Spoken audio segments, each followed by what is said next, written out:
بسم اللہ الرحمن الرحیم۔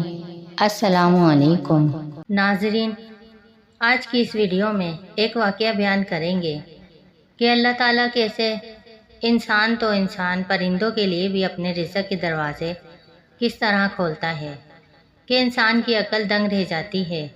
اس ویڈیو میں ایک بادشاہ کا قصہ بیان کریں گے کہ کس بات کا اس نے اتنا اثر لیا کہ بادشاہ نے اپنی حکومت سے کنارہ کشی اختیار کر لی اور اپنے زمانے کا زاہد و عابد شخص بن گیا۔ ناظرین، واقعہ کچھ یوں ہے کہ ایک بادشاہ اپنے خدمت گاروں اور سپاہیوں کے ساتھ سامان سفر تیار کر کے ایک روز شکار پر گیا۔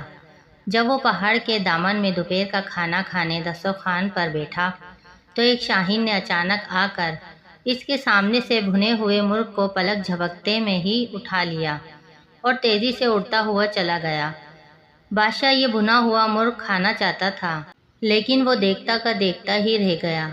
اس نے فوراً ہی اپنے سپاہیوں کو حکم دیا کہ گھوڑوں پر سوار ہو کر شاہین کا پیچھا کریں اور مرغ واپس لے کر آئیں۔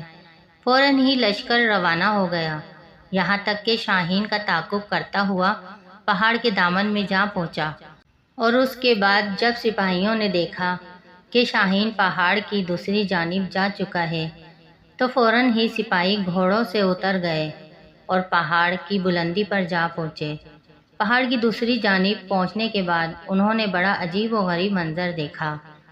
ان کے سامنے ایک شخص تھا جس کے ہاتھ اور پاؤں بندھے ہوئے تھے اور وہ زمین پر پڑا ہوا تھا، اور بھنا ہوا مرغ دسترخوان سے اٹھا کر لانے والا شاہین بڑے مزے سے اس شخص کی مہمان نوازی کر رہا تھا۔ وہ پرندہ اپنی چونچ سے گوشت نوچ نوچ کر اس شخص کے منہ میں ڈال رہا تھا، اور اس کے بعد وہ اڑا اور کہیں سے اپنی چونچ میں پانی بھر لایا۔ پھر اس نے یہ پانی بھی اس شخص کو پلا دیا۔ سپاہی اس شخص کے قریب پہنچے اور اس کے ہاتھ پاؤں کھول کر پوچھا کہ یہ کیا ماجرا ہے۔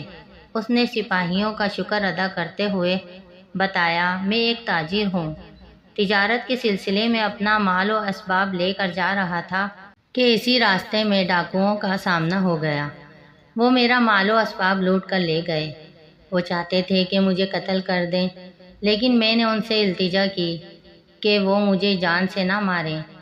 وہ کہنے لگے، ہمیں اس بات کا ڈر ہے کہ تم کسی طرح آبادی تک پہنچ جاؤ گے، اور اس کے بعد ان لوگوں نے مجھے اور میرے خچر کو باندھ دیا اور چلے گئے۔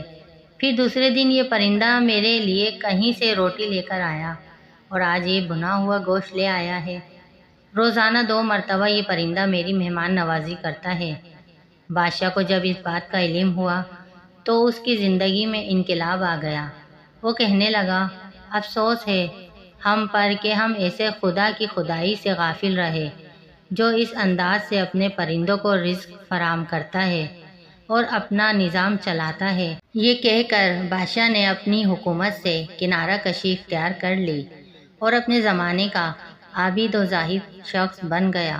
ناظرین، ہمارے چینل پر اسلامی وظائف اور اسلامی واقعات کی ویڈیوز اپلوڈ ہوتی ہیں۔ ان ویڈیو کو دیکھنے کے لیے ہمارے چینل کو سبسکرائب کیجیے اور نوٹیفیکیشن بیل کو آن کر دیجیے تاکہ آنے والی ویڈیوز آپ کو ملتی رہیں۔ شکریہ۔